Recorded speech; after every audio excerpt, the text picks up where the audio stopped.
Առավոտից Սիոնի տաճարը մարդաշատ էր, քաղաքացիները հարգանքի տուրք էին մատուցում համայն Վրաստանի կաթողիկոս պատրիարք Իլիա II-ի հիշատակին։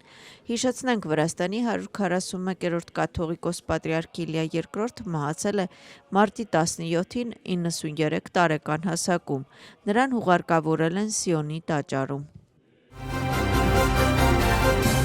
Պատրիարքական տեղապահ Սենակի և Չխորոծխուրի մետրոպոլիտ Շիոյի օրհնությամբ այսօրվանից ամեն օր 40 օրվա ընթացքում Թբիլիսիի Սիոնի պատրիարքական տաճարում հոգևորականները կսկսեն հոգեհանգստի արարողություն կատարել երգչախմբի ուղեկցությամբ նորին սրբություն և երանություն համայն Վրաստանի կաթողիկոս պատրիարք Իլիա II-ի գերեզմանի մոտ նրա հոգու հանգստության համար։ Պատրիարքարանի փոխանցմամբ հավատացյալները կկարողանան մտնել տաճար և հարգանքի տուրք մատուցել պատրիարքի գերեզմանին ամեն օր ժամը առավոտվա 8-ից մինչև երեկոյան ժամը 10-ը։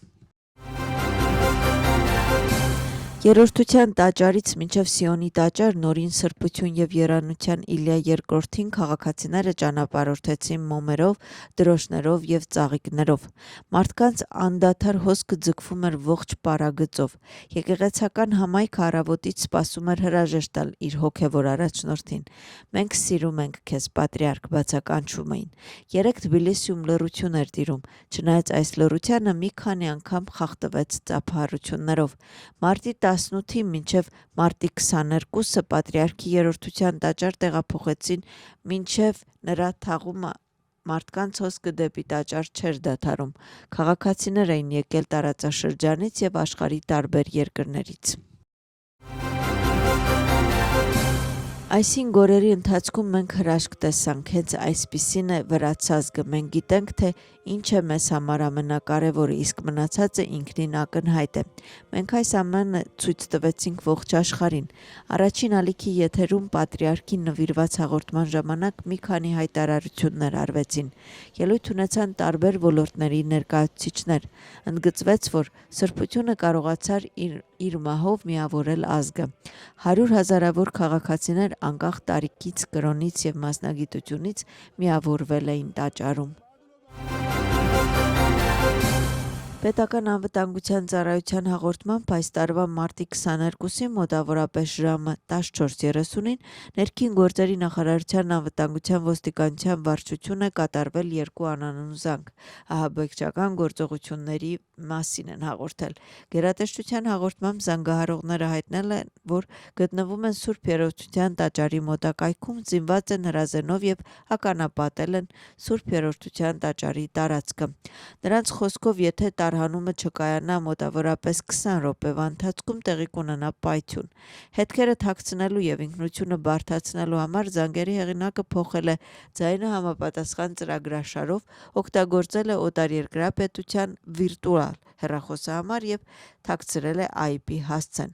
Դեպքի կապակցությամբ ձերբակալվել է անչափահասը։ Նա խուսափել, խոստովանել է հանցագործությունը, նրա դեմ արդեն մեղադրանք է առաջադրվել, հանցագործությունը նախատեսում է 3-ից 6 տարի ժամկետով ազատազրկում։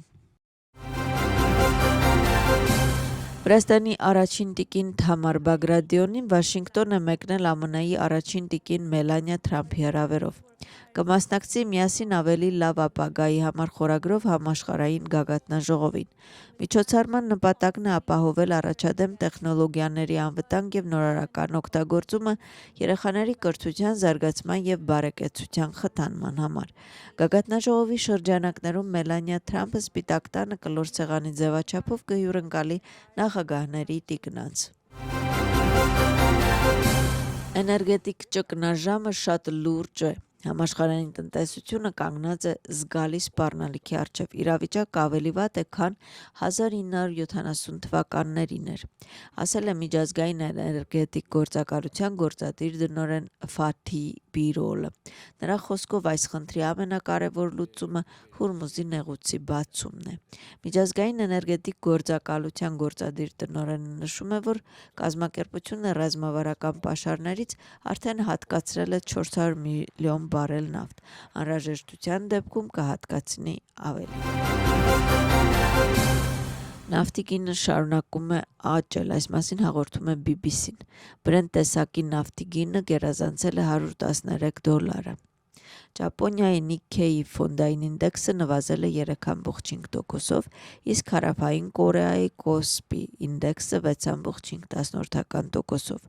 Մարտի 21-ին ԱՄՆ-ի նախագահ Դոնալդ Թրամփը հայտարարեց, որ եթե Հորմուզի նեղուցով անցնող կենսականորեն կարևոր ծովային ճանապարհը չբացվի, նա կոչնչացնի իրանական էլեկտրակայանները, մինչդեռ Իրանը հայտարարում է, որ նման ցանկացած հարձակմանը կպատասխանեն տարածաշրջանի հիմնական ենթակառուցվածքների ռմբակոծությամբ։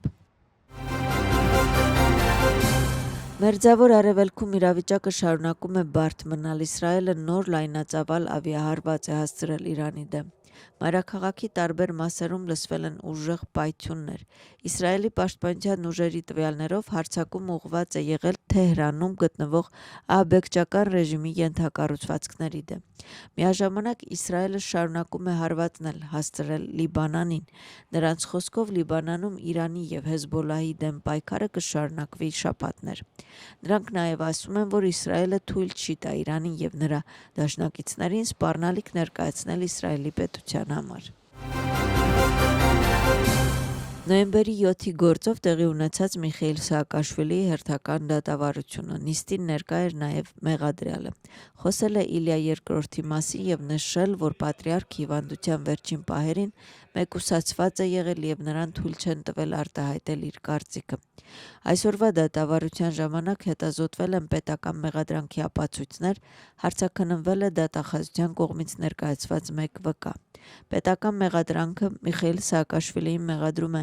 2007 թվականի նոյեմբերի 7-ին ցուցարարներին զանգվածային ցրելու, ԻՄԵԴ-ի հեռուստաընկերություն ներխուժելու և Բադրի Պատարկացիշվիլիին պատկանող գույքի հանցավոր բռնագրավման մեջ։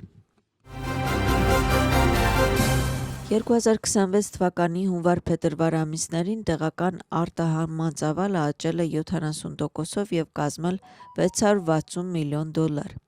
Ազգային վիճակագրական ծառայության տվյալներով այս ժամանակահատվածում թանկարժեք մետաղների արտահանումը զբաղեցրել է առաջին տեղը,